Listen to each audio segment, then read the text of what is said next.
मैं दिवाकर मिश्रा और लेकर के आया हूँ चक्रव्यूह का सच। चक्रव्यूह का सच आपको फरीदाबाद लोकसभा में लेके चलता है।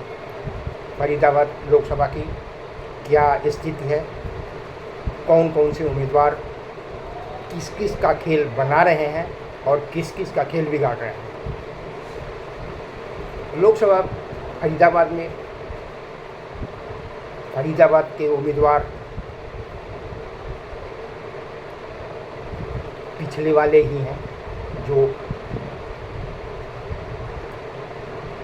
जीत के मंत्री रहे, 2 बार के सांसद रहे हैं यहाँ से। तीसरी बार के लिए फिर भाजपा ने यहाँ के कृष्णपाल गुर्जर पर ही दांव खेला। कृष्णपाल गुर्जर सौम्य है, बोलने में मधुर है, वाक्पटुता में माहिर है, ये किसी से छिपा नहीं है। जो अत्यंत महीन किस्म के नेता हैं। यहाँ प्रचलित भी है कि सौम्य नेताजी की चक्की बड़ी महीन पीसती है। राजनीतिक गलियारों में काफ़ी चर्चा है और जिस तरह की स्थितियां बनी हैं इस समय, वो तीसरी बार भी निर्वाचित होने की दौड़ में सबसे आगे है। अब अगर बात करें दूसरे दलों की, तो कांग्रेस अभी तक उम्मीदवार तय नहीं कर पाई है। कांग्रेस का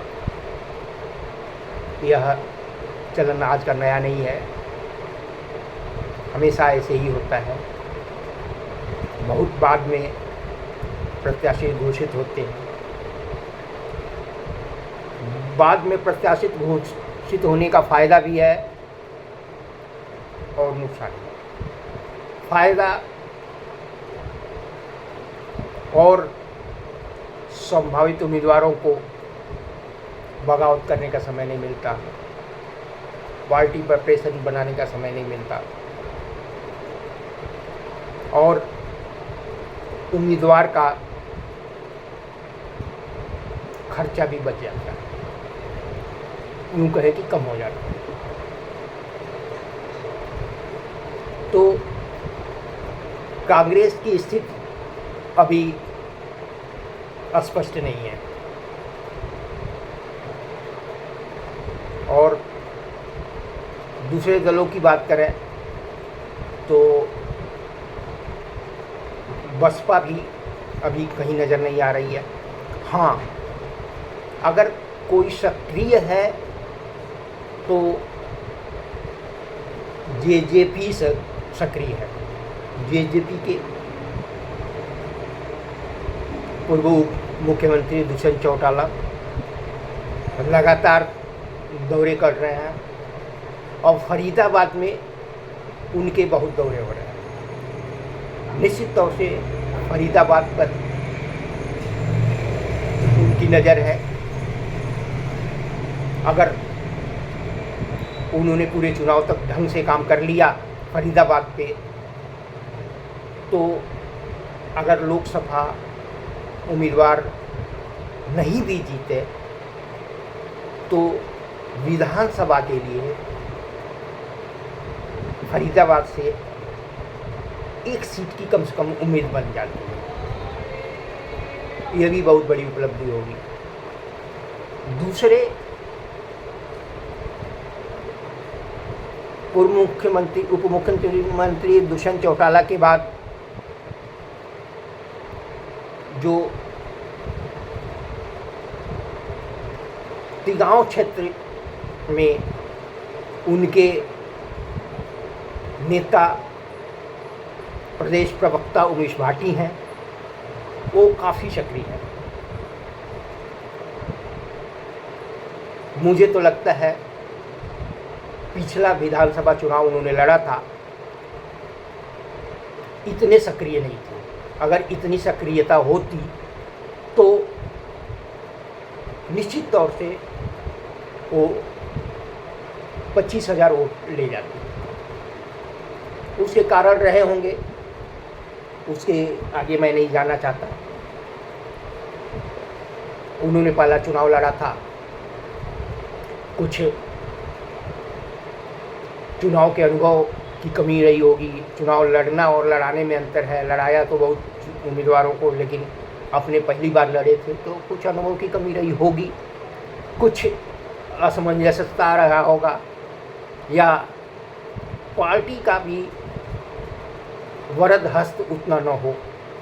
पार्टी का सहयोग भी इसमें बहुत जरूरी है कि पार्टी की शीर्षस्थ नेता कितना सहयोग करते हैं पार्टी उम्मीदवार को, इस पे भी डिपेंड करता है।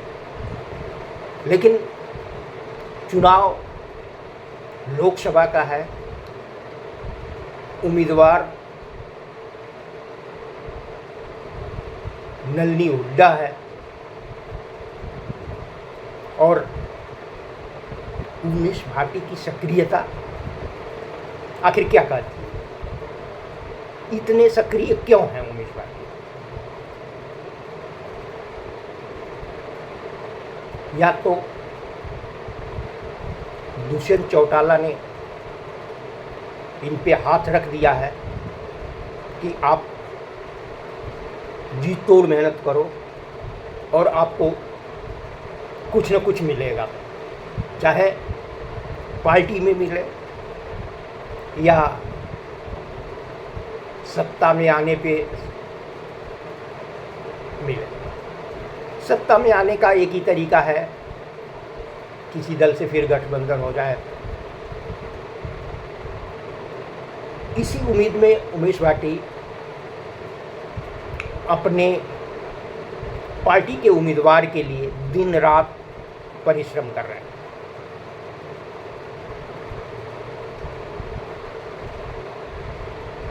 क्षेत्र के हर जगह, छोटी छोटी कॉलोनियों में, सेक्टरों में, मोहल्लों में इनके चाय के 3-4 प्रोग्राम जरूर हो जाते हैं, जिसमें आप कहें तो एक नुक्कड़ मीटिंग हो जाती है। उमेश भाटी की सबसे बड़ी पहचान यह है कि उनकी पकड़ हर वर्ग, हर तबके में, उनकी पकड़ क्षत्रिय में है, ब्राह्मण में है, वैश्य में है और ओबीसी में भी उनकी एक खास पकड़ है, जिसकी वजह से वो इस क्षेत्र के लिए, कम से कम फरीदाबाद क्षेत्र के तिगांव हलके के लिए एक जानी मानी हस्ती है। उमेश भाटी की मेहनत कितना रंग लाएगी उम्मीदवार के पक्ष में, ये गर्व की बात है। अभी उस पर कुछ नहीं कहा जा सकता। लेकिन अगर दूसरी तरफ देखें, उमेश भाटी विशेषतः भाजपा पृष्ठभूमि से आते हैं। भाजपा के लिए उन्होंने 25 साल मेहनत किया, झंडे उठाए, दरी बिछाए और अपने नेता के लिए वो सब कुछ किया जो एक कर्मठ कार्यकर्ता करता है। उनको उचित स्थान नहीं मिला, उचित सम्मान नहीं मिला, तिरस्कार के चलते उनको पार्टी छोड़नी पड़ी थी। और सब जानते हैं कि कृष्णपाल गुर्जर अपने नीचे किसी को पनपने नहीं देते। और चूँकि उमेश भाटी शिक्षित हैं और जानते हैं कि राजनीति की दिशा क्या होनी चाहिए। यही कारण है कि उन्होंने समय समय पर प्रश्न उठाए हैं, अपने हक भी मांगे हैं, जो शायद माननीय मंत्री जी को कबूल न हो। उन्होंने उनको मजबूर कर दिया कि वो पार्टी छोड़ दें। बहरहाल वो पार्टी के वर्चस्व का मामला है, पार्टी के अंदर का मामला है, पार्टी की चीज़ें हैं। लेकिन हम बात करते हैं कि उमेश भाटी की इस मेहनत में, उमेश भाटी मैंने जैसे बताया कि बीजेपी पृष्ठभूमि से आते हैं, तो निश्चित तौर से उनके जो दोस्त मित्र होंगे अधिकतर भाजपा विचारधारा के होंगे। लेकिन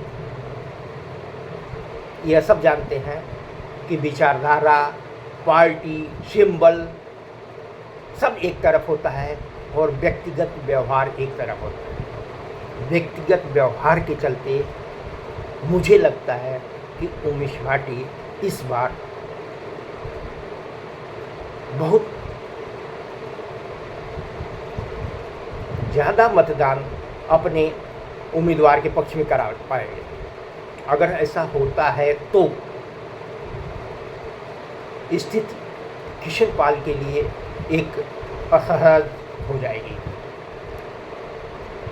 दूसरी भाषा में मैं बोलूं कि उमेश भाटी की सक्रियता कृष्ण पाल गुर्जर को असहज करती है। यह कोई माने न माने, लेकिन वास्तविकता यही है। जिस तरह से केंद्र की सरकार 400 पार के नारे के साथ आगे बढ़ रही है, लेकिन उसके कार्यक्रम, उसकी सक्रियता, उसकी कार्यप्रणाली से लगता है कि वह खौफ में जी रही है। उसका नारा केवल अपने खौफ को मिटाने का है, जो खौफ उसे विचलित करता है। ठीक उसी प्रकार माननीय मंत्री कृष्ण पाल गुर्जर जी 10 लाख पार का नारा दे रहा है, जो कहीं से भी किसी भी तरह से किसी भी मोर्चे पे खड़ा नहीं करता। यह नारा अत्यंत ही ढकोसला है, अतिशयोक्ति है। इस नारे के पीछे क्या है वो तो माननीय मंत्री जी जाने। लेकिन फरीदाबाद में माननीय सांसद कृष्ण पाल जी का जितना विरोध हमने देखा है, पूरे फरीदाबाद में, किसी एक जगह की बात नहीं है, पूरे फरीदाबाद की बात है। अगर विरोध और समर्थन की दो कैटेगरी में बांटें तो 65 से 75% तक विरोध में लोग हैं, 25% ही सपोर्ट में हो सकते हैं। विरोधी किसी दूसरी पार्टी के नहीं हैं, सब उनके अपनी पार्टी के लोग हैं, अपने लोग हैं। क्योंकि अब तो लुके छिपे लोग उनको भूमाफिया तक कहने लगे हैं। उनके पार्टी के लोग, उनके खासम खास लोग कहने लगे हैं। और उनकी सभाओं में जिस तरह से, मुझे तो लगता है मैंने 3 या 4 मीटिंग उनकी अटेंड की थी, देखा था। कहीं 25-30 लोग, 40 लोग होते हैं, कहीं 75-100 लोग हो जाते हैं, कहीं 200-250 हो जाते हैं। यही मीटिंग है। और इस मीटिंग को उमेश भाटी के चाय की मीटिंग देखें तो चाय की मीटिंग भारी है। मैं तुलना नहीं कर रहा हूँ, मैं केवल ये बता रहा हूँ कि 10 लाख पार के नारे में जो भीड़ होनी चाहिए, 1000 की तो हो, 500-700 की तो हो।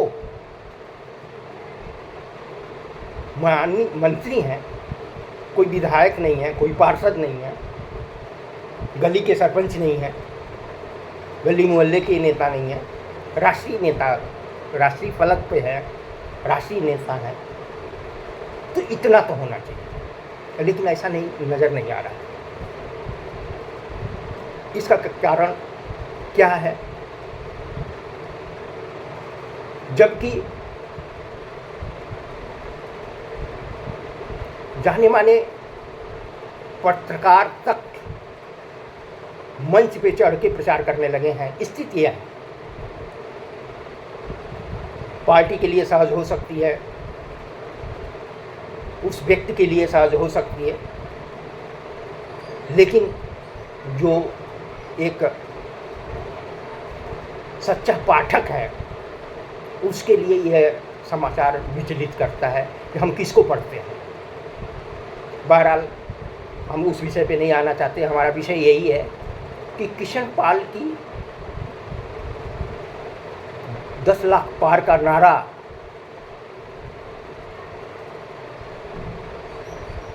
ध्वस्त होता है जजपा के जो प्रदेश प्रवक्ता है उमेश भाटी की घर घर की चाय से। उमेश भाटी की सक्रियता क्या किशन पाल के लिए घातक साबित होगी?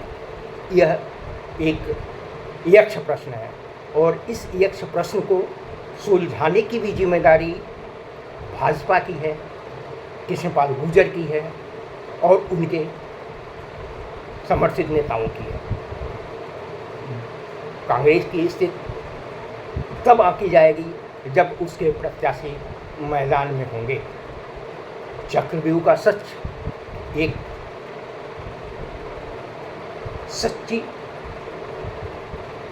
पक्की खबर लेके आता है, एक शुद्ध विश्लेषण लेके आता है और आपको बताता है कि कहाँ की स्थिति क्या है। मैं फिर अगली बार आऊँगा दूसरे लोकसभा के साथ। जय हिंद, जय भारत।